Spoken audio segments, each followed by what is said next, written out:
आप सभी को मेरा प्रणाम। मैं रिया सिंह अपने इस नए चैनल विराट विजन जीके पर आप सभी का स्वागत करती हूँ।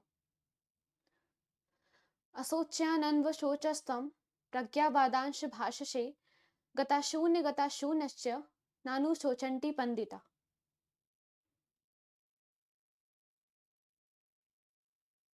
तो आ, हालांकि थोड़ा सा गैप हो गया। एक्चुअली मेरी थोड़ी सी तबीयत खराब थी, बट अब मैं रेगुलर हूँ। हम आज जैसा कि ह्यूमन एनाटॉमी का पार्ट 4 है, मैंने बताया था कि अभी तक हम सेल पढ़ रहे हैं और ये जर्नी लंबी जर्नी है, तो इसीलिए ये थोड़ा 6 और 7 पार्ट में जाएगा। तो आज सेल का पार्ट 4 है। हमने पार्ट थर्ड में क्या चर्चा किया था? पार्ट फर्स्ट, सेकंड और थर्ड में हमने सेल के बारे में पढ़ा था और उसके सारे पार्ट्स को जाना था। जैसे पार्ट थर्ड में हमने सेल के दो टाइप पढ़े थे, prokaryotic cell and eukaryotic cell. हमने पार्ट थर्ड में प्रोकैरियोटिक सेल के बारे में पढ़ा था। मैंने बताया था कि जो जो प्रोकैरियोटिक सेल में पाया जाता है वही यूकैरियोटिक सेल में पाया जाता है। हाँ, प्रो के अकॉर्डिंग थोड़ा सा यू में ज़्यादा पाया जाता है। उस दिन हम लोग ने क्या चर्चा किया था? राइबोसोम, सेंट्रोसोम, उसके बाद हाँ, राइबोसोम, सेंट्रोसोम, यही सब पढ़ा था हमने उस दिन। सेल वॉल, सेल मेम्ब्रेन, तो ये सारी चीज़ें प्रो में भी पाई जाती है और यू में भी पाई जाती हैं। और आज जो हम पढ़ेंगे वो केवल यूकैरियोटिक कोशिका में पाई जाएंगी, प्रोकैरियोटिक कोशिका में ये नहीं पाई जाएंगी। क्योंकि मैंने बताया था कि प्रोकैरियोटिक कोशिका अंडर डेवलप्ड होती है, ये डेवलप नहीं होती है। इसमें बहुत ही कम चीज़ें पाई जाती है। यू डेवलप्ड होती है, आज की कोशिका होती है, तो इसमें बहुत सारी चीज़ें पाई जाती है।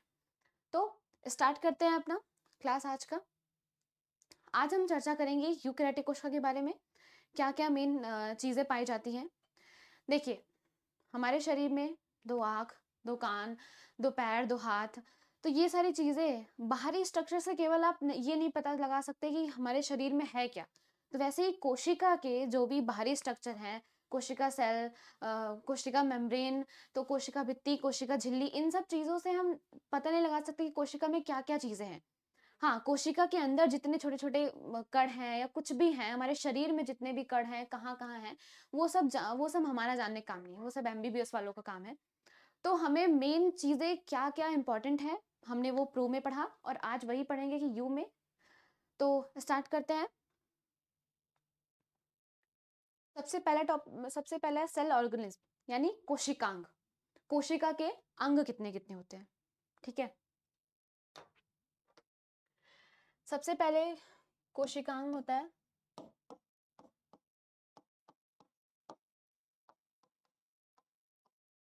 कोशिकांग, कोशिका के अंग कितने-कितने होते हैं? पहला होता है माइटोकॉन्ड्रिया। आज याद रखिएगा कि जो आज हम चर्चा करेंगे वो केवल केवल यूकैरियोटिक कोशिका में पाई जाती है। सबसे पहला है माइटोकॉन्ड्रिया। अभी जैसे देखिए, ये सेल है, ये है न्यूक्लियस, ये जान होती है सेल की। यही नहीं हो तो ना कोशिका विभाजन होगा, ना कोशिका वृद्धि होगी, फिर जो कोशिका है वो मर जाएगी। तो ये न्यूक्लियस हो गया। उसके बाद यहाँ पे हो गया माइटोकॉन्ड्रिया, ऐसे ऐसे, ये माइटोकॉन्ड्रिया हो गया। उसके बाद ये राइबोसोम हो गया। हमने प्रोकैरियोटिक कोशिका में भी राइबोसोम पढ़ा था। देखिए, प्रोकैरियोटिक सेल में हमने क्या क्या नहीं पढ़ा था? माइटोकॉन्ड्रिया नहीं पढ़ा था, गोल्जी बॉडी नहीं पढ़ा था, लाइसोसोम नहीं पढ़ा था, एंडोप्लाज्मिक रेटिकुलम नहीं पढ़ा था। तो यानी ये सब चीजें नहीं पाई जाती हैं। उस दिन जो हमने चर्चा किया था वही प्रो में पाई जाती है और आज जो करेंगे वो यू में पाई जाती है। ये माइटोकॉन्ड्रिया, ये राइबोसोम, फिर ये लाइसोसोम हो गया, फिर ये गोल्जी बॉडी हो गया। उसके बाद हाँ, फिर ये एंडोप्लाज्मिक रेटिकुलम हो गया। ये कंकाल की तरह होता है, देखिए, दिख रहा है ना, ये पसलियों की तरह ऐसे ऐसे। तो ये एंडोप्लाज्मिक रेटिकुलम हो गया। तो आज हम इन्हीं टॉपिक पे चर्चा करेंगे।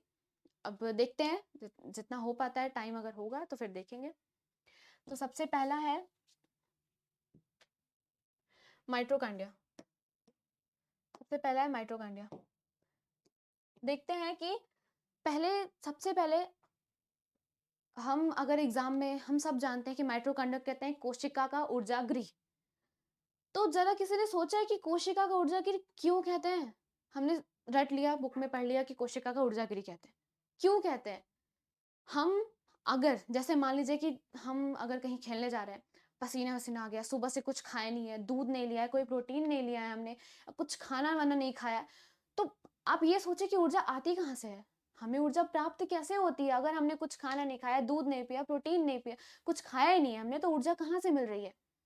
तो वो माइटोकॉन्ड्रिया होता है, जो भी हम खाते हैं, वो ऊर्जा वहीं पे स्टोर होती है। माइटोकॉन्ड्रिया में एक क्रेब्स चक्र चलता है, वहीं पे ऊर्जा स्टोर करके रखी रहती है।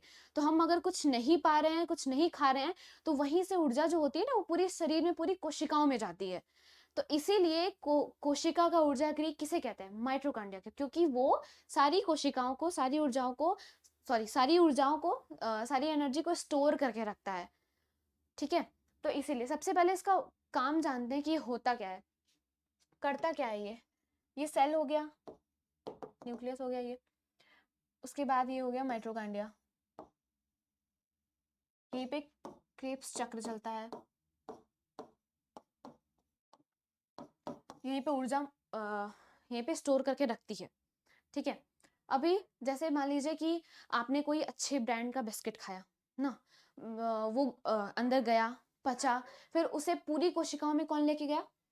पूरी कोशिकाओं में ब्लड लेके गया उसे, उसे पहुँचाया पूरा। फिर उसका जो सबसे बेस्ट पार्ट होगा, जहाँ ऊर्जा है, जहाँ एनर्जी है, जो हमने खाया, जहाँ ऊर्जा है, वो कहाँ जाएगा?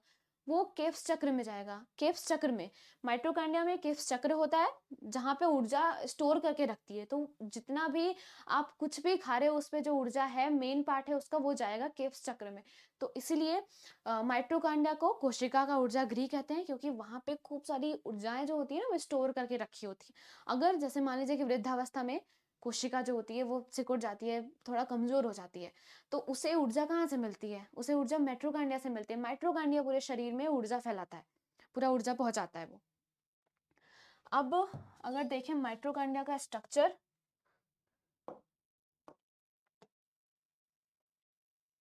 रफली बनाऊंगी थोड़ा सा। ये उंगली नुमा संरचना होता है, ये माइटोकॉन्ड्रिया। देखिए, आप देख सकते हैं ये उंगली के आकार का होता है।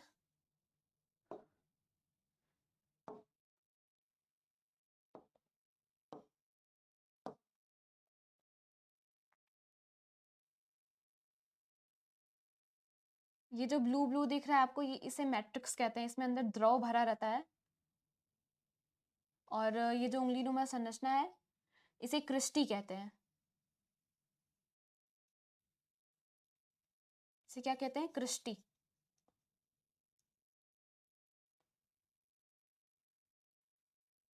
सोचिए, अगर माइटोकॉन्ड्रिया ना हो तो हम ऊर्जा कहाँ से प्राप्त करेंगे?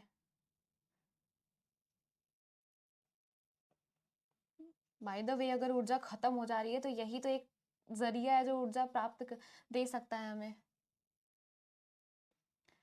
ठीक है, तो ये है माइटोकॉन्ड्रिया, और ये है इसकी उंगली नुमा संरचना। इसे क्या कहते हैं? इसे कहते हैं, ये होता है मैट्रिक्स। ब्लू ब्लू जो गाढ़ा द्रव होता है इसमें भरा होता है, इसे कहते हैं मैट्रिक्स। और उसके बाद इस उंगली नुमा संरचना को क्या कहते हैं? ये जो है, ये जो दिख रही है आपको,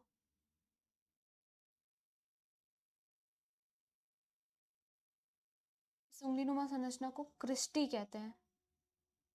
क्या कहते हैं? क्रिस्टी। इसे कहते हैं क्रिस्टी। इसे कहते हैं क्रिस्टी।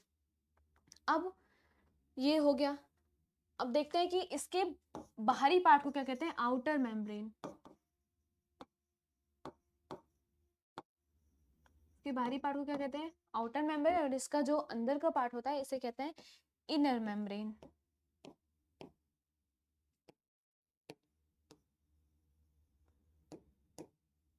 अब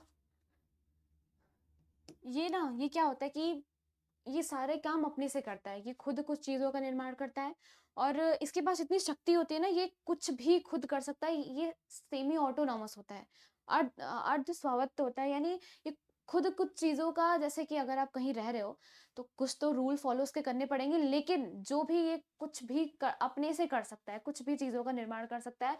तो जैसे इसका खुद का आरएनए होता है, खुद का इसका डीएनए होता है, और खुद का राइबोसोम होता है। सोचिए, किसी का खुद का डीएनए, खुद का राइबोसोम, खुद का आरएनए हो, तो वो किसी भी चीज़ों का निर्माण कर सकता है। देखिए, आई होप आप लोग को समझ में आ रहा होगा। मैं फिर से एक बार रिवाइज करवा देती हूँ। ये माइटोकॉन्ड्रिया है। ये काम क्या करता है? ये काम क्या करता है कि सारी ऊर्जाओं को स्टोर करके रखता है। किस में रखता है? केप्स चक्र में। ऊर्जा निकालने का काम, ग्लूकोज निकालने का काम कौन करता है? केप्स चक्र। केप्स चक्र। और कहाँ ये रखा जाता है ऊर्जा? माइटोकॉन्ड्रिया में रखा जाता है क्रेब्स चक्र के माध्यम से। अब इसके बाहरी पार्ट को आउटर मेम्ब्रेन और इसके अंदर की पार्ट को इनर मेम्ब्रेन कहते हैं। इसके उंगली नुमा संरचना को क्रिस्टी कहते हैं, और इसके अंदर के जो गाढ़ा द्रव होता है ना, उसे मैट्रिक्स कहते हैं। इसका खुद का आरएनए होता है, खुद का डीएनए होता है, खुद का राइबोसोम होता है। अब बहुत बार एग्जाम में, अब हम सब जानते हैं कि इसे कोशिका का ऊर्जागृह कहते हैं, तो बहुत बार इसके बहुत सारे नाम भी होते हैं ना, तो एग्जामिनर क्या करता है कि वो एग्जैक्ट नाम कभी नहीं देता है। माइट्रो कोशिका का ऊर्जागृह किसे कहते हैं? गोल्जी का है, माइट्रोकांड्रिया, या ऐसे नहीं पूछेगा। इसके एक मिनट बताती हूँ। इसके 3-4 नाम होते हैं। पहला है सार्कोसोम,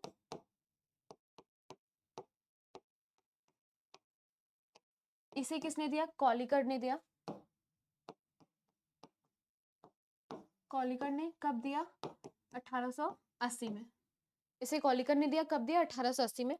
फिर फिला, ये सब याद रखिए, ये सब माइट्रोकांड्रिया के ही नाम है। फिला किसने दिया? फ्लेमिंग ने दिया।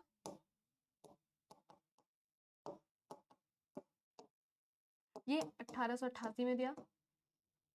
उसके बाद सी बेंडा ने, यानी कॉल बेंडा ने इसे माइट्रोकांड्रिया कहा। ये तो सब जानते हैं।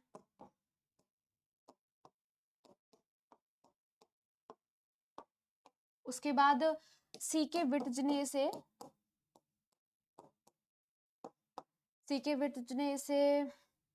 पावर हाउस ऑफ सेल, कोशिका का ऊर्जा गृह, पावर हाउस ऑफ सेल कहा।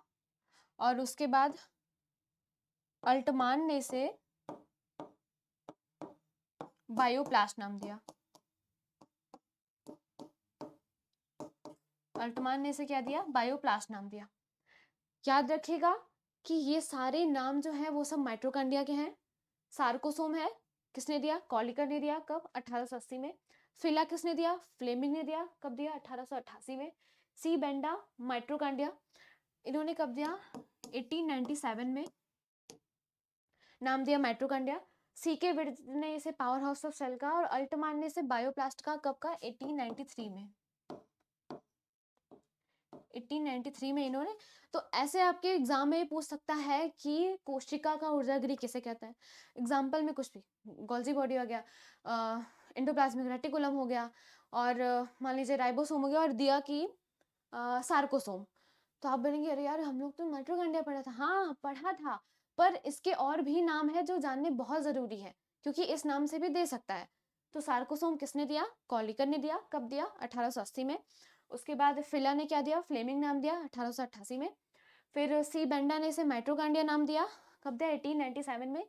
सी के विट्ज ने इसे पावर हाउस ऑफ सेल कहा, और अल्टमान ने इसे बायोप्लास्ट नाम दिया।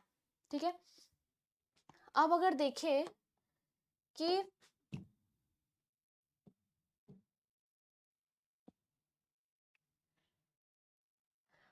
कि जैसे माइट्रोकांड्रिया जो है ना, वो दो चीजों में नहीं पाया जाता, एक जीवाणु और एक आरबीसी। एक जीवाणु और एक आरबीसी में माइट्रोकांड्रिया नहीं पाया जाता, इसमें भी नहीं पाया जाता और आरबीसी में भी नहीं पाया जाता। आरबीसी में तो नहीं पाया जाता है, जीवाणु में क्यों नहीं पाया जाता है? जैसे ये हो गया जीवाणु, ये इसके अंदर का पार्ट है, ये थोड़ा टेढ़ा मेढ़ा होता है, ऐसे ऊबड़ खाबड़, ऐसे ऐसे ऐसे ऐसे ऐसे ऐसे ऐसे होता है। तो ऊबड़ खाबड़ होता है, तो यहाँ पे ना, यहाँ पे कुछ एंजाइम होते हैं। क्या होता है? एंजाइम ऐसे ही लगे होते हैं। इन्हीं एंजाइम को क्या कहते हैं? मीसोसोम कहते हैं। इन्हीं एंजाइम को मीसोसोम कहते हैं। और अगर इसे मेडिकल भाषा में देखें तो बैक्टीरियल माइटोकॉन्ड्रिया कहते हैं। तो बैक्टीरिया का माइटोकॉन्ड्रिया कौन है? मीसोसोम है। तो ये थोड़ा ना माइटोकॉन्ड्रिया के जैसे लगता है लेकिन होता नहीं है। ये माइटोकॉन्ड्रिया के जैसे कार्य करता है ये एंजाइम, लेकिन होते नहीं है। तो इसीलिए जीवाणु और आरबीसी में माइटोकॉन्ड्रिया नहीं पाया जाता है, बिल्कुल नहीं पाया जाता जीवाणु और आरबीसी में माइटोकॉन्ड्रिया। ठीक है। जैसे माइटोकॉन्ड्रिया कोशिका का उसे ऊर्जा गृह कहते हैं। वो क्या करता है? स्टोर करके ऊर्जाओं को रखता है। उसके बाहरी पार्ट को आउटर मेम्ब्रेन, अंदर के पार्ट को इनर मेम्ब्रेन। और इसका खुद का डीएनए होता है, खुद का राइबोसोम होता है, खुद का आरएनए होता है। और इसके अंदर के पार्ट को मैट्रिक्स कहते हैं और बाहरी पार्ट को क्रिस्टी कहते हैं। इसके नाम सार्कोसोम किसने दिया? कॉलिकर ने दिया। फिर फ्लेमिंग ने इसे क्या कहा? फिला नाम दिया। सी के विट्ज ने इसे क्या कहा? Power house of cell. C Benda ने इसे क्या नाम दिया? सी बेंडा ने इसे ओके और और अल्टमान ने इसे बायोप्लास्ट नाम दिया। सी बेंडा ने इसे माइटोकॉन्ड्रिया नाम दिया। अब जीवाणु और आरबीसी में माइटोकॉन्ड्रिया नहीं पाया जाता है। जीवाणु में क्यों नहीं पाया जाता? क्योंकि ये ऐसे टेढ़ा मेढ़ा कुछ होता है ना, तो इसमें एंजाइम पाए जाते हैं। तो इन्हीं एंजाइम को मीसोसोम कहते हैं। तो ये एंजाइम माइटोकॉन्ड्रिया की तरह कार्य करते हैं लेकिन माइटोकॉन्ड्रिया नहीं होते हैं। तो आरबीसी और जीवाणु में माइटोकॉन्ड्रिया नहीं पाए जाते हैं। ठीक है, आई होप समझ में आ रहा होगा। अब चलते हैं अपने अगले टॉपिक पे, गोल्जी बॉडी।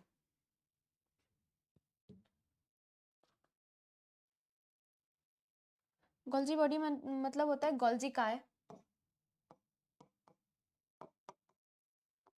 गोल्जी बॉडी यानी गोल्जी काय। ये डमरू के आकार का होता है। जैसे ये कोशिका है ना, तो उसी में ऐसे ऐसे करके होता है, ऐसे ऐसे ऐसे ऐसे। ये न्यूक्लियस है, ये ऐसे। एक चीज मैं बताना भूल गई कि माइटोकॉन्ड्रिया की खोज किसमें की थी? कॉलिकर ने। तो कीटो का जो रेखा रेखा ऐसे रेशी नहीं होता, तो उसी में इन्होंने कुछ चीजें देखी, तो इसे सार्कोसोम नाम दिया। किसने दिया? कॉलिकर ने। तो कीटो में इन्होंने खोजा था, इसके रेखीय पेशियों में खोजा था। अब गोल्जी का है तो ये ऐसे ऐसे ऐसे होता है। इस स्ट्रक्चर देखिए इसका, तो ये डमरू के आकार का नीचे टाइप होता है, डमरू के आकार का होता है ऐसे ना। यहाँ पे एंजाइम भरे रहते हैं ऐसे ऐसे ऐसे। इसमें एंजाइम भरे रहते हैं।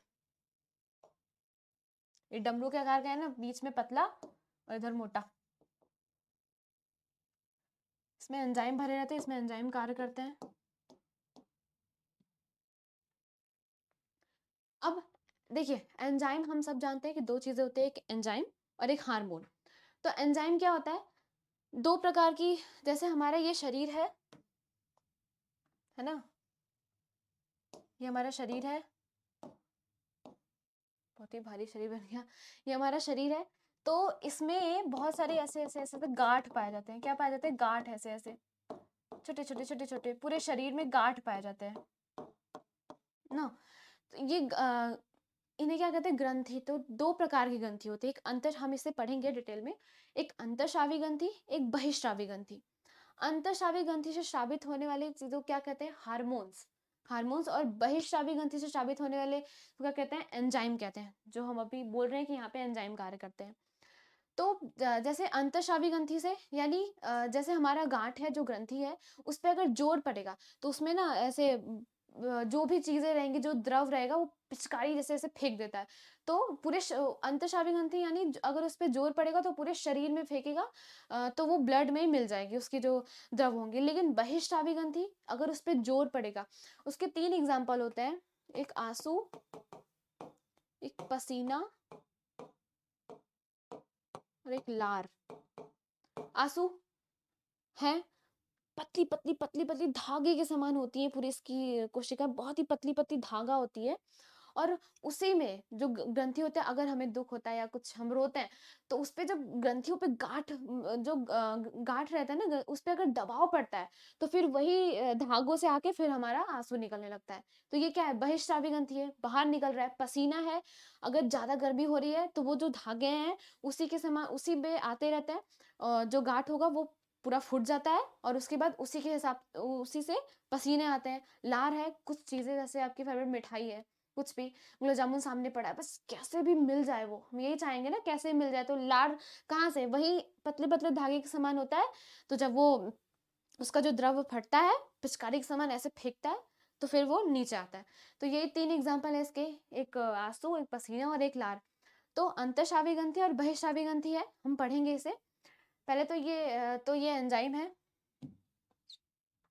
इसमें एंजाइम कार्य करते हैं, इसे कहते हैं वेसिकल्स, पुटिकाएँ। क्या कहते हैं इसे? पुटिकाएँ कहते हैं। इसे कहते हैं सिस्टर्नी। और यहाँ पे जो एंजाइम है, ये एंजाइम यहाँ पे रहते हैं, यहाँ पे कार्य करते हैं।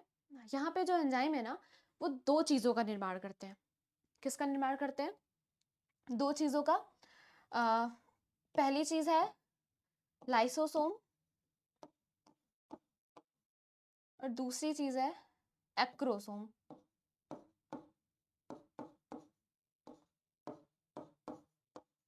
एक लाइसोसोम और एक एक्रोसोम, इन 2 चीज़ों का निर्माण करते हैं ये एंजाइम।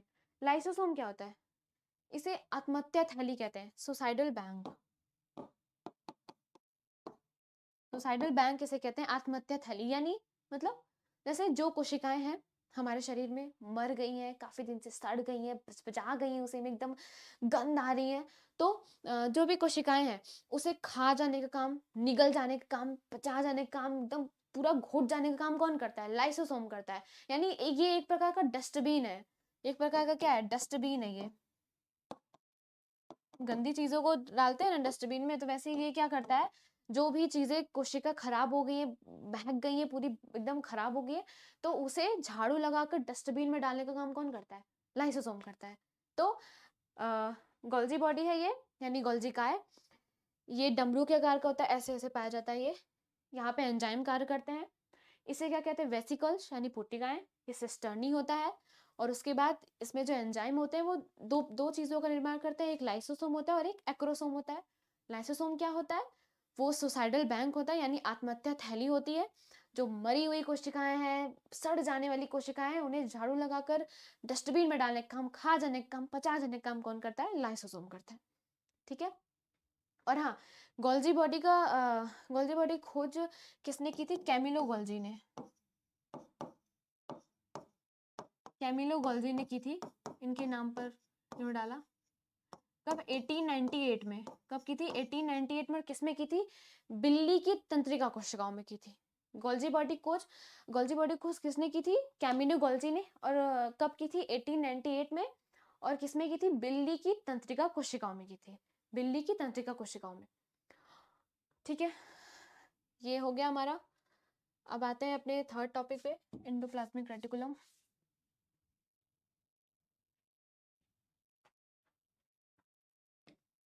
एंडोप्लाज्मिक रेटिकुलम, इतना बड़ा नाम कौन लेगा? ईआर से मैं बोलूंगी।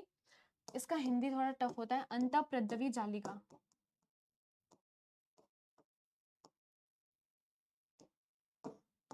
अंतःप्रद्रवी जालिका, एंडोप्लाज्मिक रेटिकुलम। जालिका, इसका मतलब क्या होता है? कोशिका का कंकाल तंत्र। इसका मतलब कंकाल तंत्र होता है,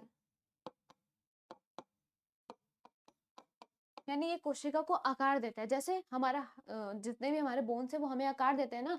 अगर हमारा ये हाथ का नहीं होता, पैर का नहीं होता, तो कहीं हाथ इधर जाता, कहीं उधर जाता, कहीं आगे पीछे जाए, जहाँ भागते हैं हम, बिना स्ट्रक्चर के तो कुछ नहीं।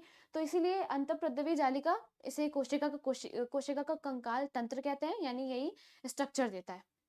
अब मैंने उस दिन पार्ट थर्ड में मैंने हल्की सी इसके बारे में चर्चा की थी कि एंडोप्लाज्मिक रेटिकुलम होता क्या है। मैंने बताया था राइबोसोम में, मैंने बताया था कि ये ऐसे होते हैं। इधर होता है स्मूथ एंडोप्लाज्मिक रेटिकुलम और इधर होता है रफ एंडोप्लाज्मिक रेटिकुलम। मैंने बताया था कि केवल रफ एंडोप्लाज्मिक रेटिकुलम में राइबोसोम पाए जाते हैं। रफ यानी खुरदरा होता है, फिर राइबोसोम है ये, यानी ये पूरा खुरदरा होता है, ऐसे ऐसे ऐसे ऐसे ऐसे ऐसे। और स्मूथ, एक होता है रफ और एक होता है smooth. Rough ER, rough endoplasmic reticulum और स्मूथ एंडोप्लाज्मिक रेटिकुलम। रफ यानी खुरदरा, उसके बाद यहाँ पे स्मूथ एंडोप्लाज्मिक रेटिकुलम, मतलब यहाँ पे स्मूथ एंडोप्लाज्मिक रेटिकुलम यानी चिकना। ऐसा नहीं है कि राइबोसोम यहाँ आने की कोशिश नहीं किया, लेकिन बेचारे की दाल यहाँ गली नहीं, यहाँ गल गई। ये पूरा खुरदरा है तो कहीं इधर जाके सेल्फी ले रहा था, कहीं उधर, लेकिन बेचारा ये चिकना है ना, तो किसी को आने नहीं दिया। राइबोसोम आया भी, लेकिन फिर भी फिसल के गिर गया बेचारा। तो ये दो टाइप के होते हैं, एक स्मूथ एंडोप्लाज्मिक रेटिकुलम यानी चिकना, और एक रफ एंडोप्लाज्मिक रेटिकुलम। रफ यानी खुरदरा होता है। तो एंडोप्लाज्मिक रेटिकुलम, उसका हिंदी क्या होता है? अंतःप्रद्रवी जालिका, इसका मतलब कंकाल तंत्र। दो प्रकार के होते हैं, स्मूथ एंडोप्लाज्मिक रेटिकुलम और rough endoplasmic reticulum. Rough endoplasmic reticulum किसका निर्माण करता है? प्रोटीन का निर्माण करता है। और स्मूथ एंडोप्लाज्मिक वसा यानी फैट का निर्माण करता है। ठीक है, स्मूथ एंडोप्लाज्मिक रेटिकुलम वसा फैट का निर्माण करता है, और रफ एंडोप्लाज्मिक रेटिकुलम प्रोटीन का। इसका स्ट्रक्चर ना ऐसे होता है, मैंने भी बताया था, ऐसे कंकाल के जैसा होता है, ऐसे ऐसे ऐसे ऐसे पूरा रहता है स्मूथ। ये रफ हो गया, ये स्मूथ हो गया, ये एक रफ एंडोप्लाज्मिक रेटिकुलम, एक स्मूथ एंडोप्लाज्मिक रेटिकुलम। तो अब एक बार मैं रिवाइज करवा देती हूँ। माइटोकांड्रिया क्या होता है?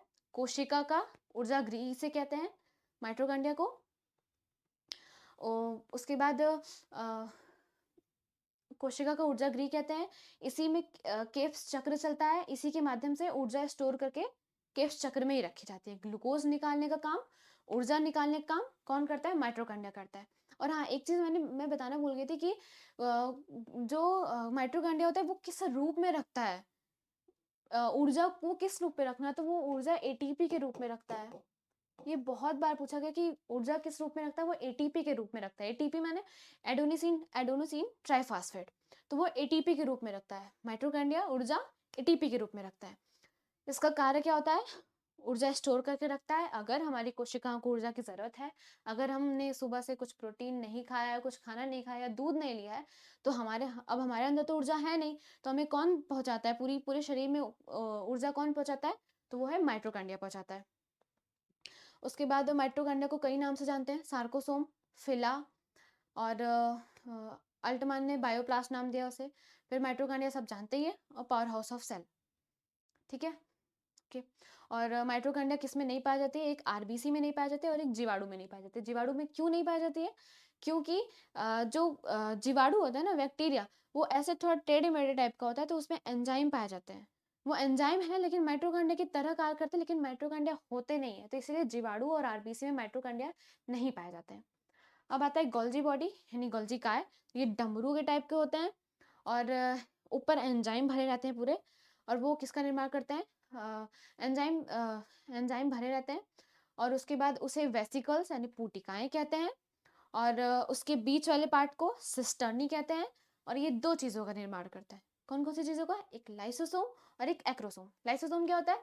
सुसाइडल बैंक, आत्महत्या थैली। कोशिका जो सड़ जाती है, महक जाती है, बचपचा जाती है, उसे खा जाने का काम, उसे पचा जाने का काम, उसे पूरा निकल जाने, घोट जाने का काम कौन करता है? लाइसोसोम करता है।